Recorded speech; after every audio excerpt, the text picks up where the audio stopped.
From friends to family, art, literature, and music, there are a load of things around us that have the capability to spark inspiration and influence us on our daily lives. In this episode, we will talk about insightful impacts of the world around us and what it means to truly be inspired. We encourage you to come along with us as we paw through our own muses and the meaning behind what we do.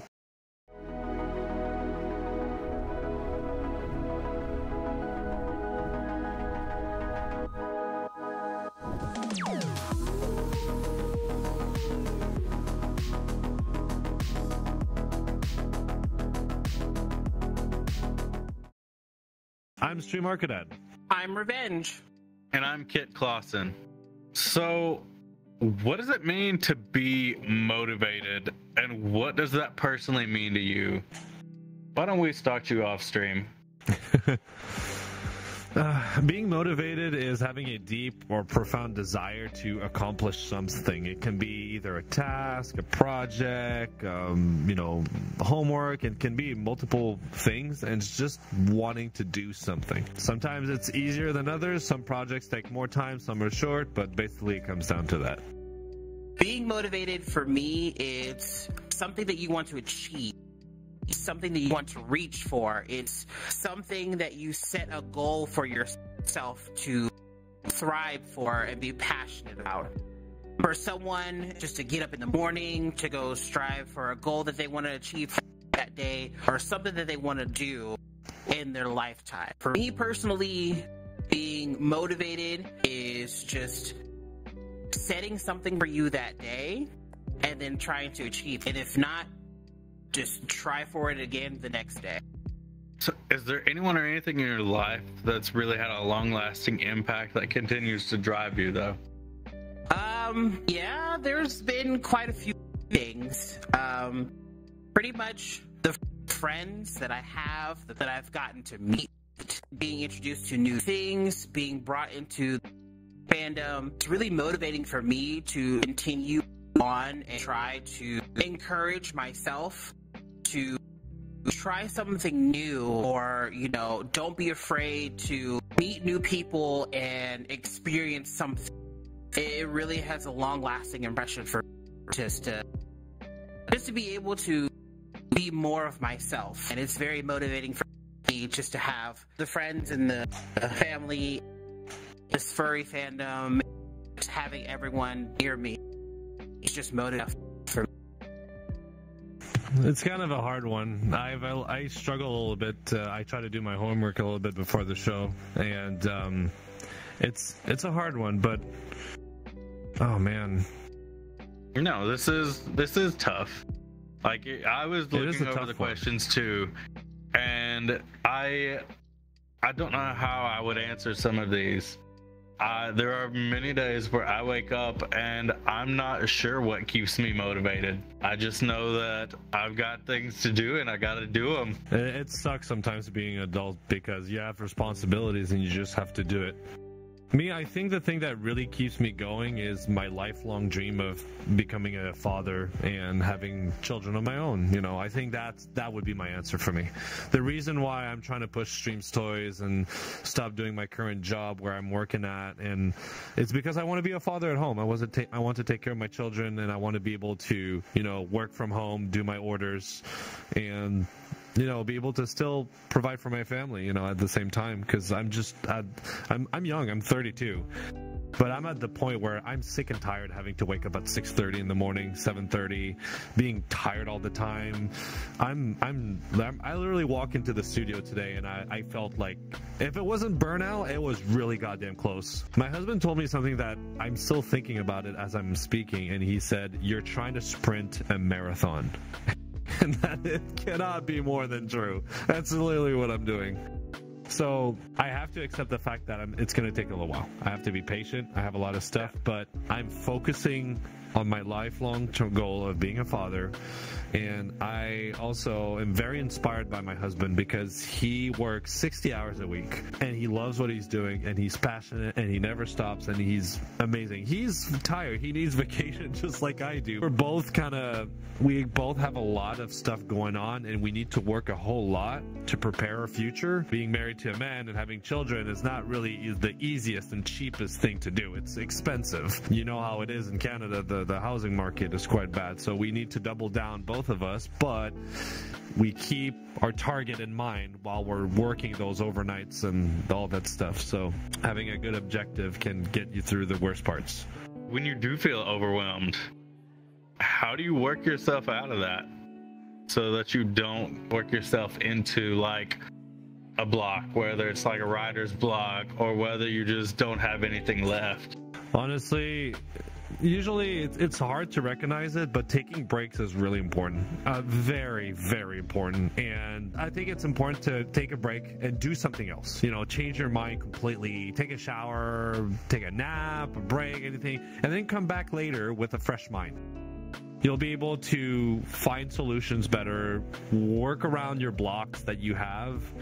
And I found that when I go back to what triggered me to start this endeavor, this project, it reminds me why I started doing it in the first place, and that brings me a lot of energy that keeps me going. For example, when I made my first fursuit, I've never made fursuits before, and I'm the type of guy that follow plans. I'm not super creative. I tend to always base my creation based off somebody else's work as inspiration, and I will take little bits of this and this and there, and then I'll slap it together and make my fursuit. My fursuit was inspired by One for All, Firestorm 6, and Mixed Candy, plus artwork of the original comic that I referred the character to. Going back to where I started always kind of helps me get over those blocks. A lot of times I'll go into the therapeutic mode of like listening to music. So like a lot of like retro wave, you know, some type of wavelength type music, just to kind of like help soothe me so that way I can go back to it. Or just going outside and just sitting outside for a little, just doing something just to get your mind off of what caused the overflow, and then coming back to it later, and then really just trying to come back into it and just start fresh again with fresh mind, different type of plan and strategy, just to kind of like bounce back to it. So definitely for me, it would be music, or meditation, which I know you suggested before to do. So I've done that too, and that helps out a lot. So that would be like for music, meditation. You know, just kind of like as Stream said, just take a break and step back. So me, what I've noticed is that my problem is I have too many hobbies. Too many things I want to do, too many things I'm passionate about, and over time I've realized that I had to let go of some things. I don't do cosplay as much as I do. I don't do RC cars. I don't do drones. I don't do airsoft as much. There's a bunch of things that I've stopped doing. I love all of these. I would love to do all of these, but I start to kind of get overwhelmed with the amount of things I want to do. So I've tried to cut down on what I want. And for the stuff that I want absolutely to do, what really helps me stay in focus and trying to be productive, sometimes my mind gets a little bit overwhelmed with the amount of things to do, and I can't put order to my thoughts. So what I've found out is writing down all your project. The list can be like 200 lines long if you want it. But the fact that you're writing down everything you want to accomplish, it brings order to the chaos that is inside my head. You know how much of an organizational freak I am. It really helps. Oh, yes, we do. Yeah. Yeah. That's part of the ADHD thing that we have in common too. I've got my own organization and it works for me. It may not make sense to anybody else, but it's very much keep everything where I can see it, because if I can see it, I can remember it and think about it. Out of sight, out of mind. Oh, yes. If I don't see it, it doesn't exist. So everybody always tells me, oh, well, I'm like, why don't you just keep a list on an app on your phone? Okay, well, I have to go to find that app to even remember that list exists. So that doesn't work. That's why it's on my main screen. That's why my task app is on the main screen. Yeah. So I don't have to deal with it. So what habits have you picked up that help you stay motivated? Honestly, when I fail, I usually take a long break. I tend to get involved into very complicated and very technical pieces and artwork and projects and tinkering and all that stuff. I am a perfectionist, and that also doesn't help because it's never good enough. You always want to optimize things and make it better. So usually when I get into a roadblock and I get really frustrated, I just stop what I'm doing. I recognize the fact that I'm at a roadblock. I stop everything that I'm doing, because that's the hardest part, is recognizing you're at a block and you need to stop banging your head against the wall, because it won't come out. The solution won't work. Understanding that you're at a block, that you need a break, walk away from the problem, go do anything else you want. Go for a swim in a lake. Go play VRchat. Go listen to music. Watch a Blue episode. You name it. Whatever to get your mind off of that problem. Take a day, 2, or even 3, and then usually you can come back with a clearer mind. I've learned that through work when I was trying to run wires and walls, because I do security systems. Luckily, I don't have to run wires anymore, because God, I hated that so much. But just taking a step back can really help sometimes. And then you come back to it, you have a fresh mind, and then you're like, oh, I didn't think about this, I didn't think about that. And then you try it and it actually works, and it's great. You also have to accept the fact that, nothing is perfect. You have to accept that. It's the hardest part for me. It's never going to be 100%, but if it's good enough, it's good enough, and you should settle for it and be proud of it.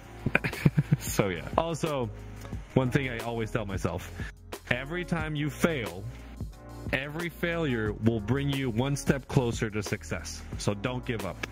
For me, when I'm at the roadblock, I either will, again, listen to music just to kind of get mind off of it.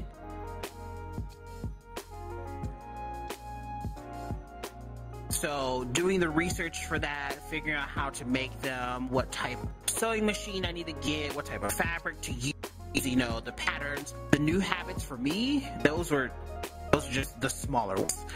Bigger ones, take a trip to Canada and just leave the States for a little bit and just get out of it. But no, it's just, really just taking my mind off of it and really getting into the research of learning about kiguramas. So I'm really glad you came for a visit, Revenge, because I've been having a good time with you. He's tried our restaurant so far. You should have seen his reaction when he tried the food. This is not the episode for that, because I will do an entire episode on their restaurant. We're not getting into that. We're not going to drift too far off. But yeah. No. All right, so our next talking point is about what to do after you've failed. So personally, I'm not afraid to fail. I've gotten to the point in my life where I know it's going to happen. I'm good at it. I've just convinced myself that I can't be afraid to make decisions and take action, because there's too many people that I've worked with that are so afraid to make decisions that 6 months later they've still not made a decision on that thing that we talked about at the beginning of the year. And it's infuriating to me. I can't not take action. So when I weigh the inaction against failure, I'll go ahead and jump and make that decision. And if it's the wrong decision, then I'll learn from it and face the consequences. But what about you guys? I feel like I just answered that. Did I skip a question? I don't know. I was so organized, I got disorganized. But I can answer that one. Main kicker that a lot of people can't understand or fathom, that you have to accept the fact that you fail. I can tell you right now, I was a perfectionist. It had to be done correctly, precise, no fail, nothing. Like, if it failed, literally I just gave up.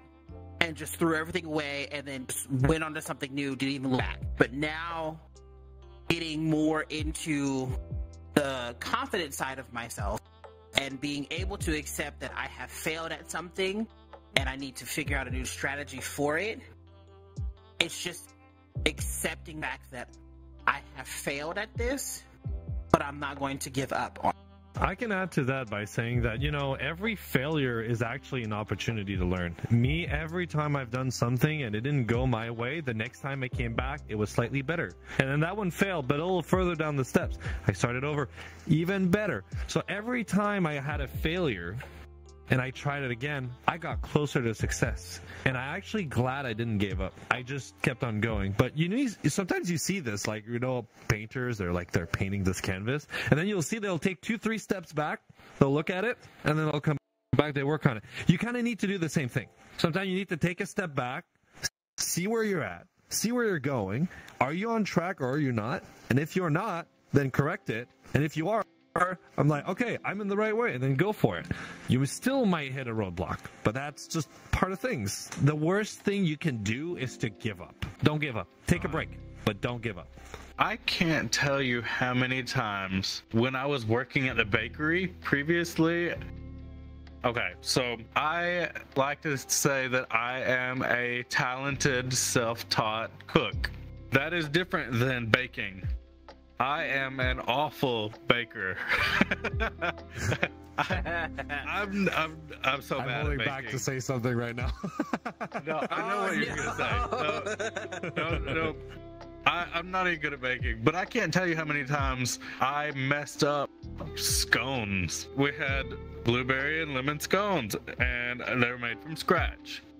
And I'm following the recipe exactly. 3 weeks straight.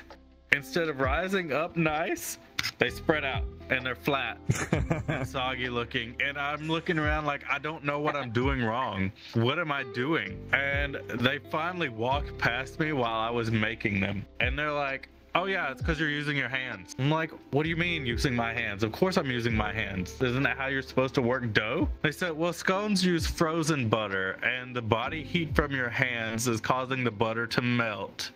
And that's causing the whole thing to turn out differently. 3 weeks straight, I messed up those scones until somebody pointed that out to me. But once I started working the dough with forks and other tools, they started coming out the way they're supposed to.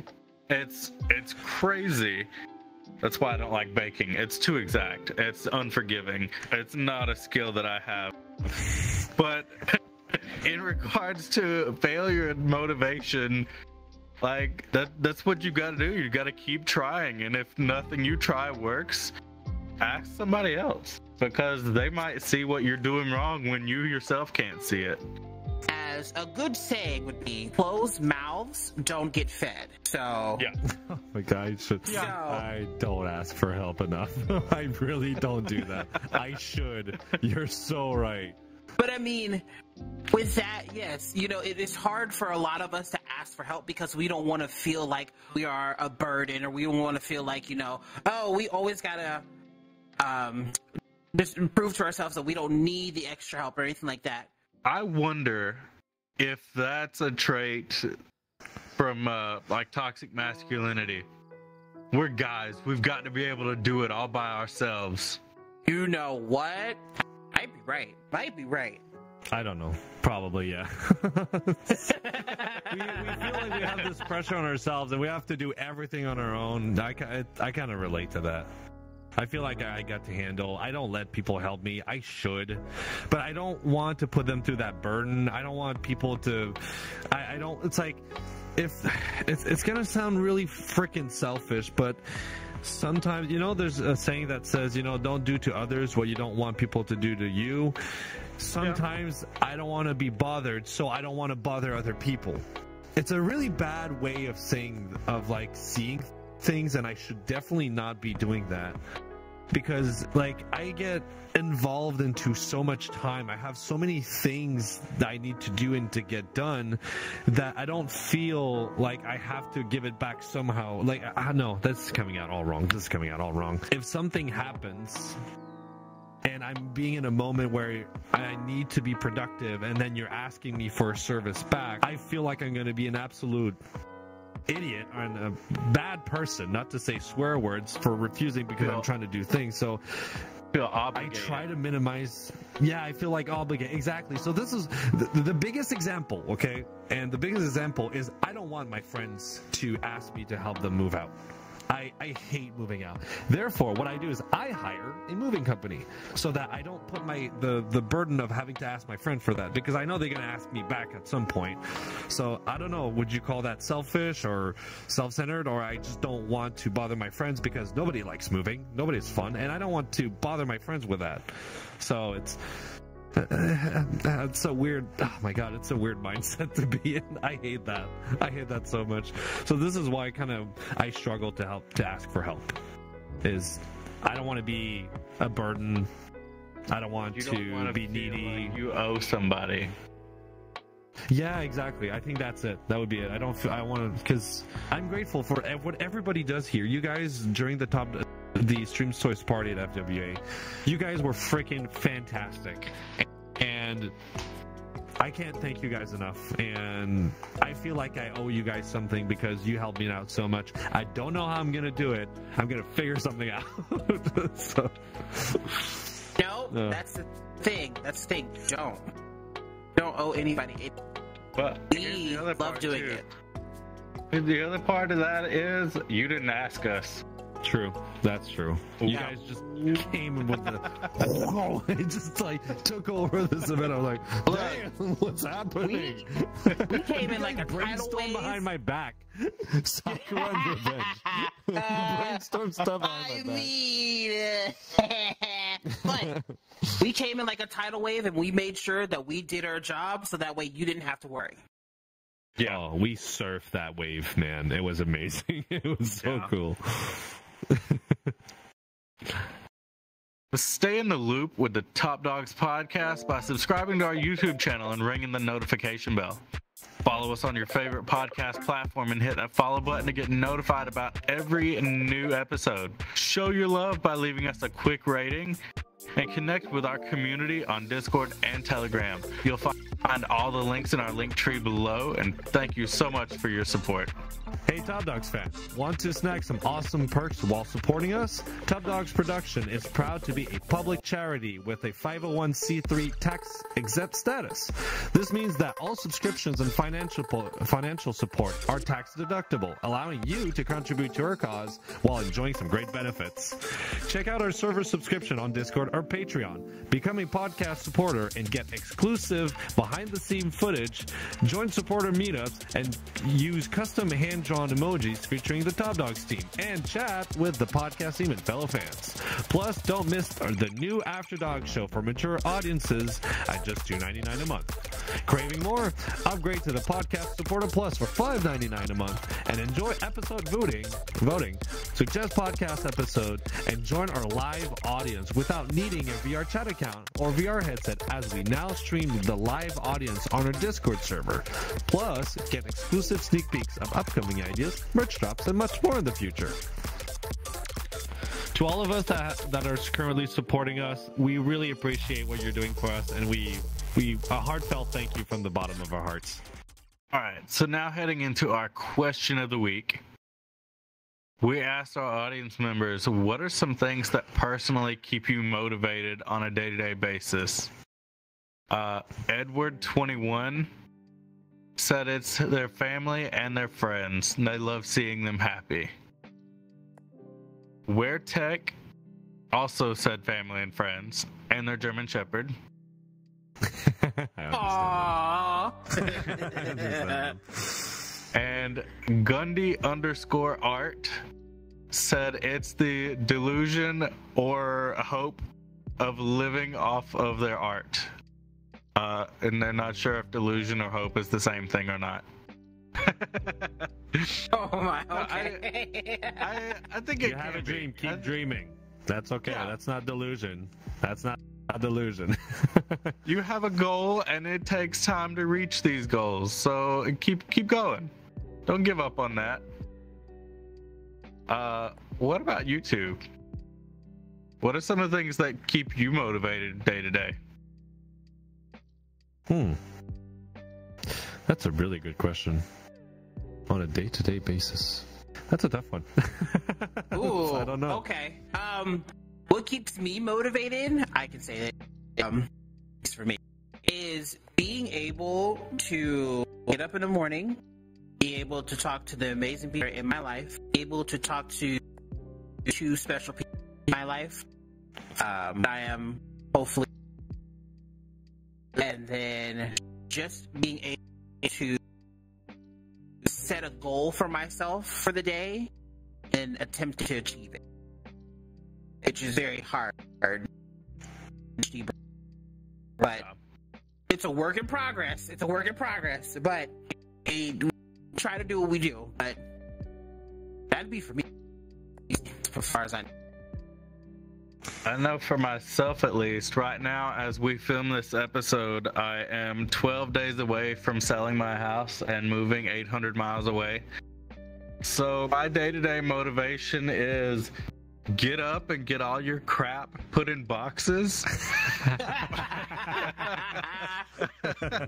Because you've got to be ready when you sign that paperwork, or you're not going to be able to get back in the house and get the rest of your stuff.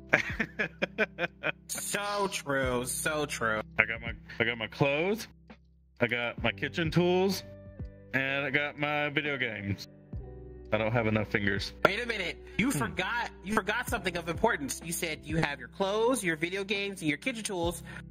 What about your dog? Oh yeah, she's coming too.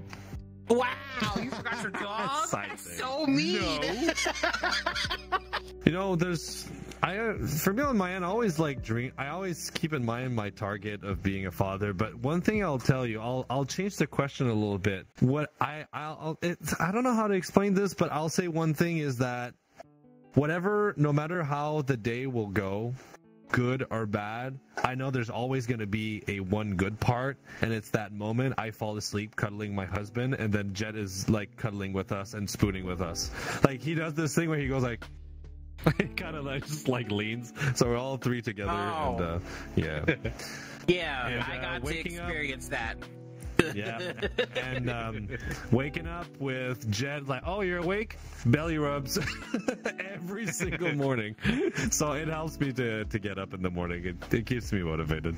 I gotta say, like, having this family that I have with my husband and my dog, it's just the beginning of something greater, and that is my motivation to keep that going, and it's great. I'm grateful for that. That's kind of our next point there too. So is there anything you find yourself falling back on that's comforting to you, that helps you push through? So that would be your husband and Jet then for you. I also ask for my friends and family for opinions, different ways they would approach the problem. I kind of do a mashup of everybody's ideas. You guys know in my Discord, like, I'm like, oh, I'm trying to do this thing, but I don't know. Should I do this and that? And then I ask for a lot of feedback, and I want you guys to be honest, because I don't want any sugarcoating here. I just want the straight truth. Do you think it's a good idea or not? Even when I do my TikTok videos, I ask around a lot. I ask for feedback. Is it good? Is it bad? And then as I present ideas, people come up with more things. So all my TikTok videos I do is always a mashup of ideas of a bunch of people that help me out.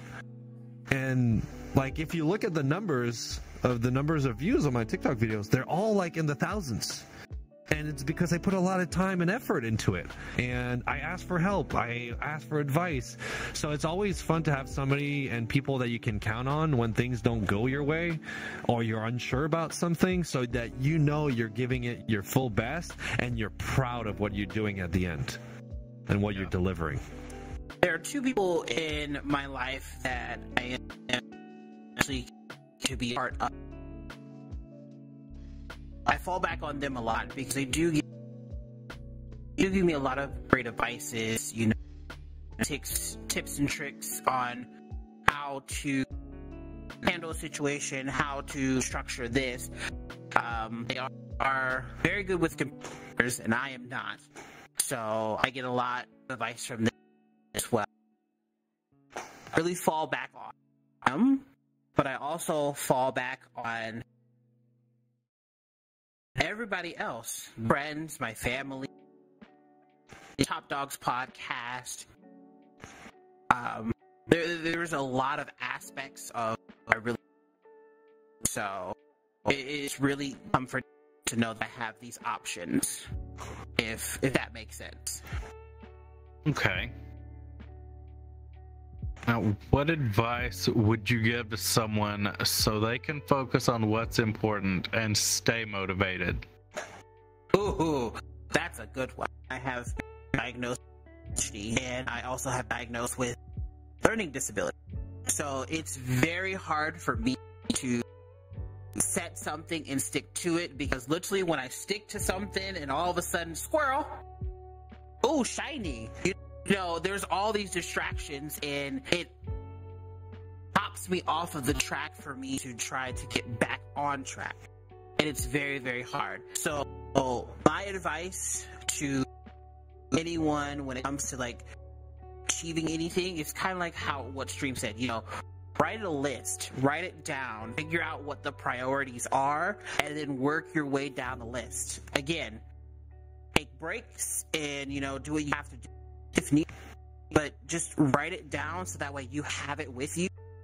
You're able to stay on track, because that's the only way that I can keep myself on track, is if I have it wrote down so I know exactly what I need to do.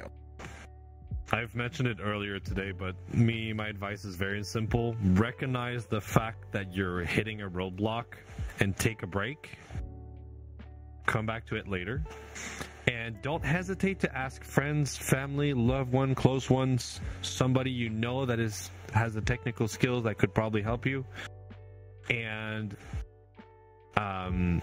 go back to what triggered you this idea, what started you on this endeavor of making this project come to life. That will keep you motivated. That will give you the energy to come back, because sometimes, you know, failure is never fun, and you don't want to give up. But going back to your roots, going back to where it came, I think it's the best way to deal over and get over it. I'm chewing on my words right now. But yeah, we understand what it's saying. Stay inspired. Yeah, stay inspired. So a lot of us right now seem to be going through some tough times. You guys may notice that Whiplash is not with us tonight. He's been going through some difficult things. When me and selling my house and moving, a stream we talked about a bit, you were having a tough day. So obviously keeping motivated can be difficult through these tough times.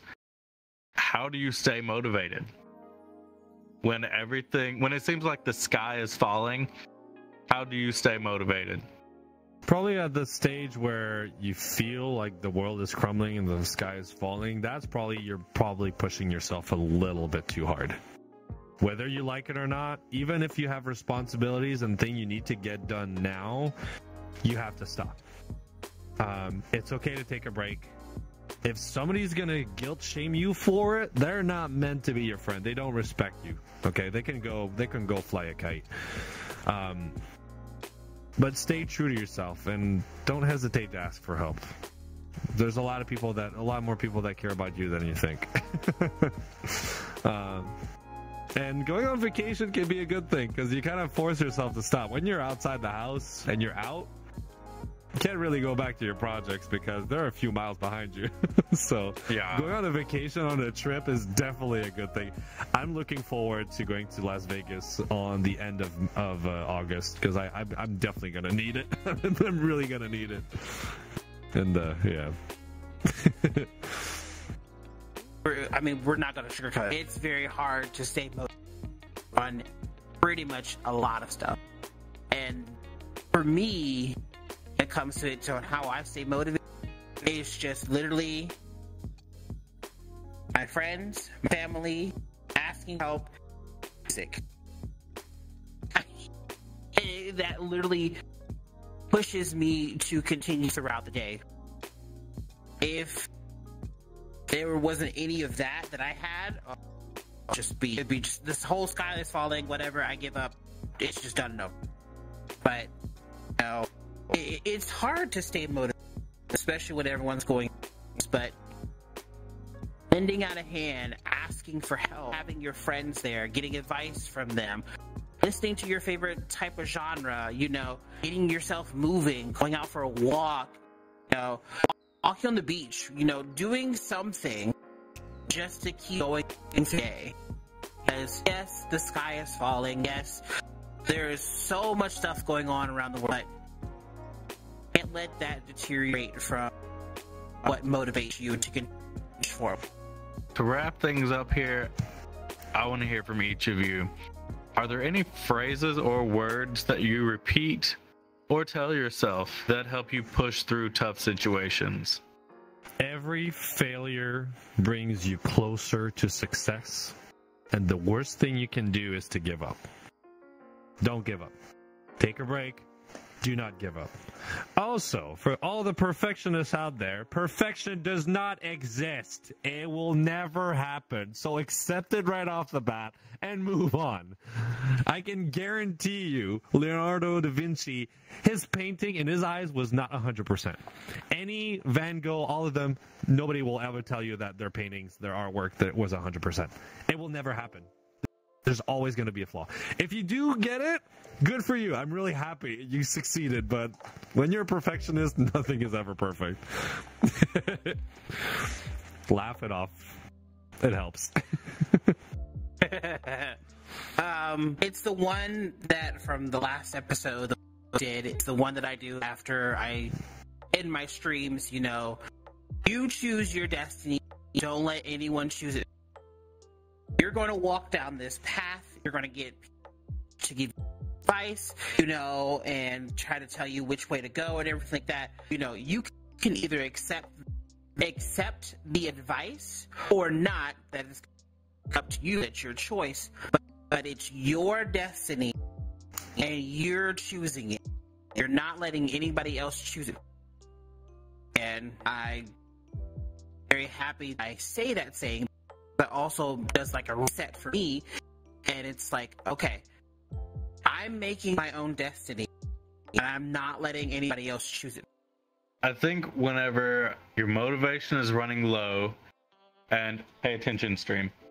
When your motivation is running low and you feel like you've just got so many things to do and not enough hands to do it with, it's just like in gardening. If you've got part of your tree is dying, that plant is going to put all its energy into trying to save this part that is dying. Go ahead, cut it off. Because that part that's pulling you down is going to pull the entire tree down with it. So when you don't have enough energy and motivation to go around, identify what's important and focus on what you need to focus on. Once the rest of your stuff is taken care of, then you can go back to what you set aside. Don't bring your entire self down trying to salvage one part of what you want to do. Yeah. I think I'm spreading myself way too thin. Trying to do too many things. Yes. I know. Yes. That's why I called you out like that. Pay attention. I got some stuff to say. Yes, pay attention. But also, and to add to that, you know, don't be afraid to ask for help. Don't be afraid of it. I mean, yes, the worst possible scenario, they can say no. But it shows that you're human. And you're not a perfectionist. It just shows that you just want that little extra motivation. You want that little extra advice. You know, you want something to help keep pushing you through. So don't be afraid to ask for help. You don't have to ask for help because I want to do it anyway. So you guys, you'll rush in to help me. Exactly. The whole tidal wave will come through. Just whoosh. The top dog's tidal wave. That's going to be a thing, I think. Oh, absolutely. Absolutely. Well, I think that wraps us up for tonight. You two got anything more to add? Nope, I'm all good. I am all good. All right. Thank you all for watching. Have a good night, Have everyone. a good one. Thanks for coming. And remember to take care of yourself. It's important. You're the most important person ever, is yourself. Take care. Bye-bye. Good night.